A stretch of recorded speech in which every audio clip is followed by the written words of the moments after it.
Dis-moi, ça te dirait d'avoir des clés pour identifier ta raison de vivre, ta source d'énergie, la raison pour laquelle tu as envie de te lever le matin ou encore ce qu'on pourrait appeler l'ikigai? Et si je te disais que tu avais déjà toutes les réponses en toi? Intrigué? Je te propose d'écouter cet épisode pour en savoir plus.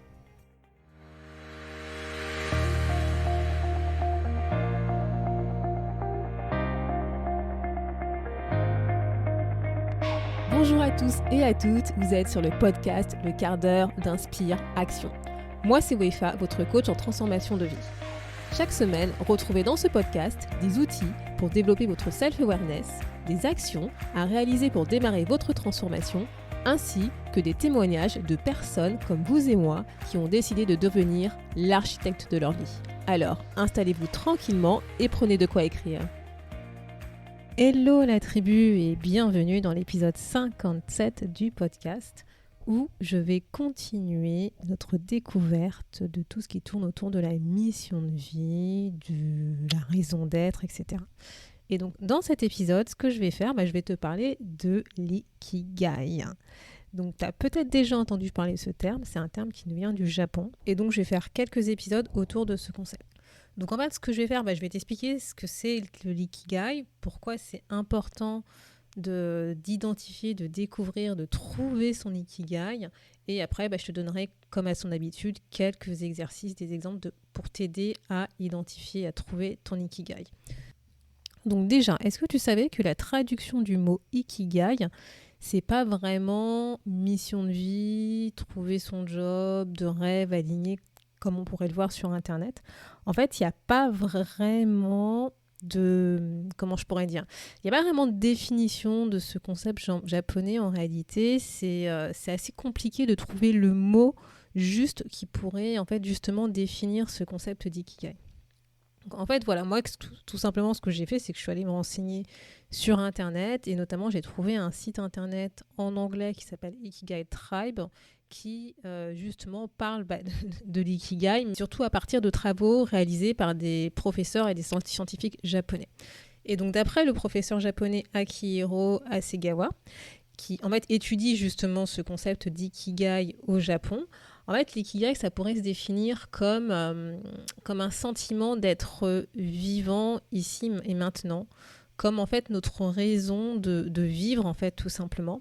Et le mot ikigai, en fait, est composé de iki, qui signifie vivre, c'est le mot qui se rapprocherait le plus en français de la traduction japonaise, et de gai, qui serait la raison, la valeur. Et donc, en fait, notre ikigai, c'est notre raison de vivre, comme je le disais, c'est la valeur de notre vie, c'est qu'est-ce qui est important pour nous, qu'est-ce qui fait qu'on veut vivre en fait notre vie. Et donc dans cet épisode, ce que je voudrais explorer avec toi, ce sont deux principes autour de l'ikigai. Et donc je vais casser peut-être une croyance que tu as autour justement de l'ikigai si tu t'es renseigné sur ce sujet sur Internet. Donc le premier principe que je vais partager avec toi, c'est que tu as sûrement déjà expérimenté l'ikigai. Oui, sûrement que tu as déjà été dans un instant, on va dire, où tu as ressenti l'ikigai, mais tu n'en avais pas forcément conscience, parce qu'en fait, notre ikigai, on le vit au quotidien. Tu as sûrement eu des instants, des moments où tu as été connecté justement avec cet ikigai sans le savoir, et je vais te donner des exemples pour que justement tu puisses t'en rendre compte et le comprendre. Et le deuxième principe que je voudrais partager avec toi, que je voudrais explorer avec toi dans cet épisode, c'est qu'en fait, on peut avoir plusieurs sources d'ikigai. L'ikigai, c'est pas une fin en soi, c'est pas un objectif à atteindre, c'est plutôt, on va dire, le commencement de quelque chose, en quelque sorte, qui va nous permettre justement de vivre en étant plus en harmonie avec qui on est, avec ce qui est important pour nous, avec nos valeurs. Et donc, en fait, t'as pas besoin de chercher, on va dire, ton ikigai quelque part, parce qu'il est déjà là, en fait, il est déjà en toi.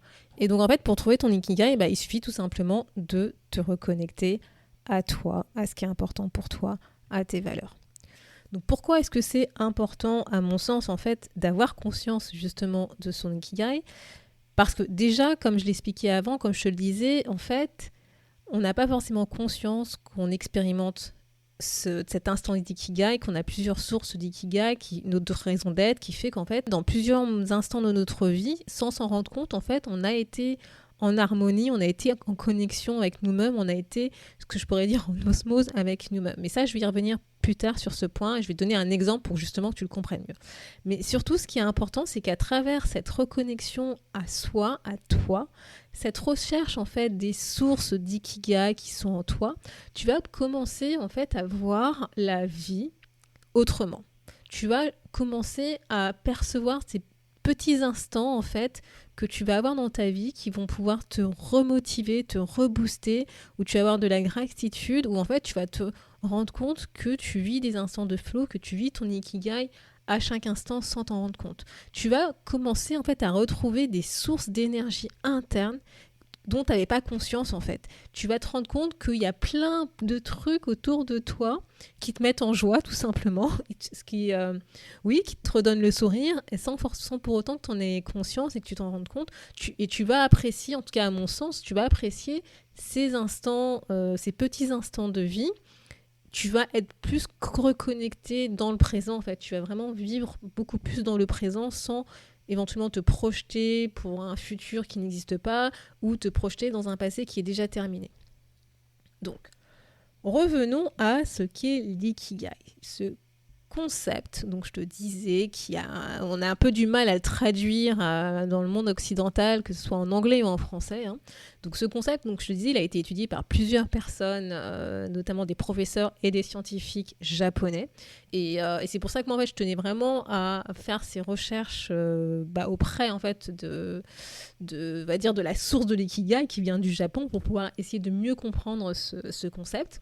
Et donc notamment, voilà, ce que j'ai découvert, c'est que ce concept, donc il a été creusé, étudié par une psychiatre japonaise qui s'appelle Mieko Kamiya. Et en fait, selon elle, ce qu'elle a pu observer, donc des personnes qui vivaient l'ikigai, c'est qu'il y a deux manières d'utiliser ce mot en japonais. Et je vais te donner un exemple concret pour que justement tu puisses comprendre comment est-ce que tu peux utiliser l'ikigai. Donc par exemple, si on prend un cas que je pense que tu connais, que tu peux te projeter, le cas d'une mère vis-à-vis de son enfant. Moi, par exemple, tu vois, quand je suis née, je sais que, parce que c'est ma mère qui me l'a dit, hein, pour ma mère, en fait, mon arrivée était vraiment considérée comme un cadeau. Voilà, je suis l'aînée de la famille et voilà, moi je sais que ma mère, elle voulait vraiment avoir des enfants et donc quand je suis née, la première, elle était vraiment, vraiment extrêmement contente de m'avoir et je me souviens même, tu vois, quand j'en discutais avec elle, elle m'a raconté cette petite anecdote que à l'époque, quand je suis née, en fait, les médecins s'étaient trompés dans l'écriture de mon prénom parce que voilà, Wefa, c'est pas forcément un prénom commun en France et elle s'était battue pour corriger ce prénom sur mon carnet de naissance en fait, tellement elle avait en fait réfléchi, tu vois, à ce prénom, c'était un enfant qu'elle attendait et elle tenait à ce que sa fille, notamment moi, porte le prénom qu'elle avait décidé pour son enfant. Et en fait, dans ce cas, donc en l'occurrence moi, je peux être considérée comme étant une source d'ikigai pour ma mère.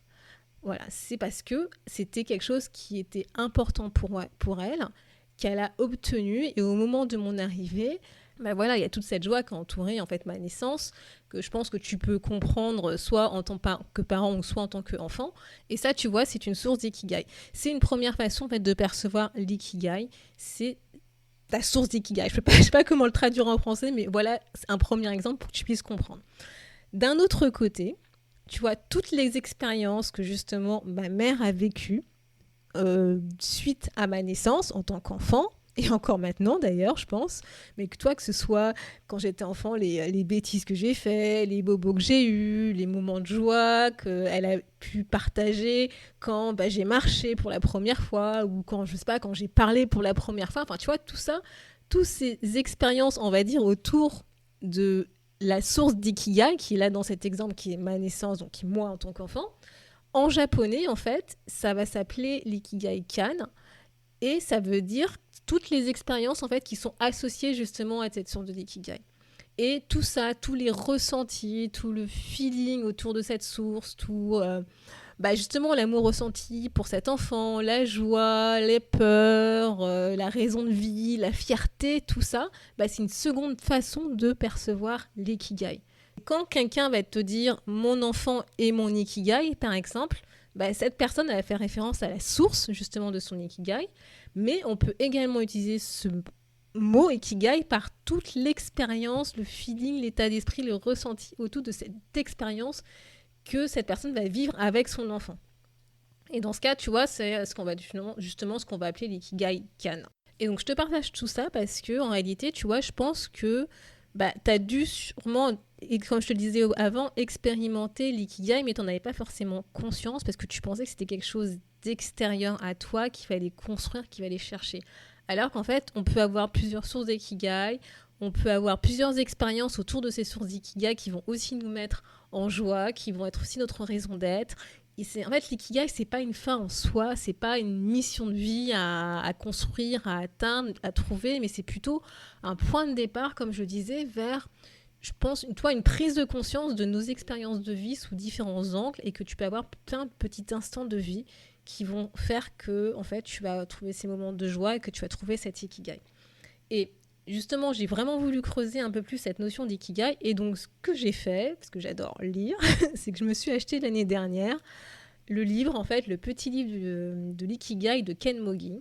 Pareil, c'est quelqu'un qui est connu au Japon, notamment pour ses recherches autour de l'ikigai. Et lui, en fait, ce qu'il explique dans ce livre, notamment, c'est que, justement, il dit que l'ikigai fait référence à toutes ces choses de notre vie qu'on vit, de nos expériences de vie, et pas forcément un élément particulier de notre vie, mais c'est plus comme un processus, tu vois, de quelque chose qu'on vit au quotidien, en fait. Et on est au centre, en fait, justement, de ce que je veux dire, de cet univers d'ikigai, de ces instants, de ces expériences, de ces moments de vie. Et ce qu'il explique également dans son livre, c'est que, justement, l'ikigai, c'est la raison pour laquelle tu te lèves le matin. Et parfois, la raison pour que tu te lèves le matin, c'est pas un truc immense, un objectif à long terme, de sauver le monde, etc. Ça peut être tout simplement parce que tu es content de te lever le matin parce que tu as un rayon de soleil, je sais pas, que tu as vu dans ta chambre par exemple, ou parce que tu es contente parce que tu vas passer une bonne journée, ou parce que tu es content ou contente parce que tu vas voir des amis ou ta famille, etc. Et donc, j'espère qu'avec ces différents exemples et explications, j'ai réussi à te convaincre que oui, potentiellement, tu peux avoir déjà vécu, expérimenté l'ikigai dans ta vie. Ce que je te propose, en fait, c'est 4 questions sur lesquelles tu peux réfléchir pour justement identifier et trouver ton ikigai. Donc déjà, je l'ai dit, je vais le redire. Pour trouver ton ikigai, il faut que tu te reconnectes à ton être, c'est-à-dire à la fois à ta tête, à ton cœur et à ton corps. Ensuite, je t'invite à prendre un cahier et un stylo et à réfléchir à ces 4 questions.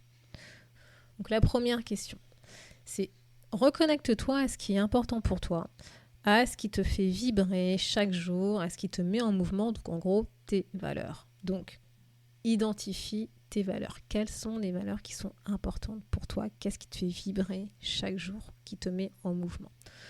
Deuxième question, c'est reconnecte-toi à ces petites choses qui te font décrocher un sourire, des petits moments de joie.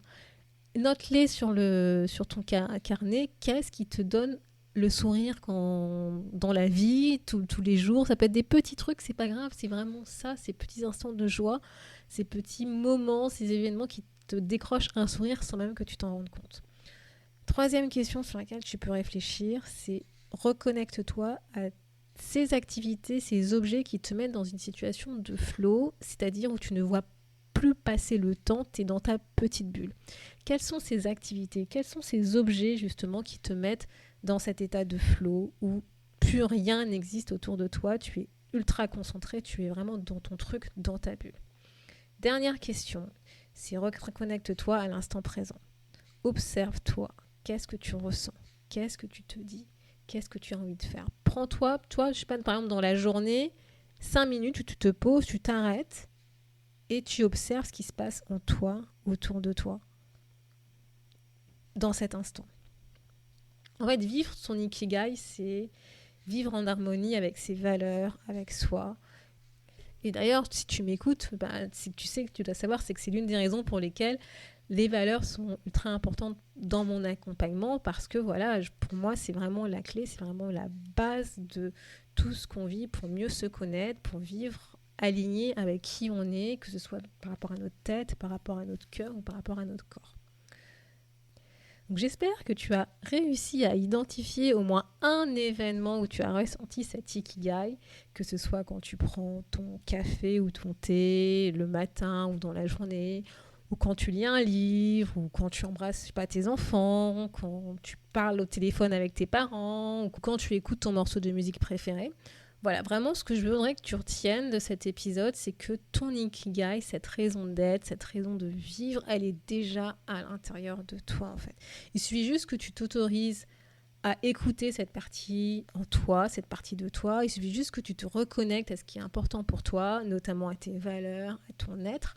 Et alors c'est vrai que quand je dis il suffit juste, bien entendu, je sais que c'est pas évident de le faire. Hein. Je sais que ça demande justement un grand travail sur soi, et surtout quand tout le monde autour de toi ne nous laisse pas le temps de nous poser, de faire ce qu'on a envie de faire, ou voire nous pousse à être une autre personne, une personne qu'on n'a pas envie d'être. Et d'ailleurs, c'est pour ça justement que je t'invite à prendre 5 minutes pour toi, à prendre un papier et un stylo et à réfléchir, à identifier au moins 5 sources d'ikigai qui te mettent en joie, ces petits moments qui te font décrocher un sourire, qui te mettent dans un instant de flow. Et pour cela, pars de tes valeurs. Qu'est-ce qui t'anime ? Qu'est-ce qui te fait vibrer ? Qu'est-ce qui te met en mouvement ? Et si jamais tu as du mal à te reconnecter à ces sources d'ikigai, tout simplement envoie-moi un message et on pourra en discuter ensemble. Et sur ce, je te dis à bientôt. Merci d'avoir écouté le podcast Le quart d'heure d'Inspire Action. Et surtout, n'oublie pas, ce podcast est fait pour toi, pour t'inspirer à passer à l'action maintenant pour changer ta vie. À la semaine prochaine pour un nouvel épisode.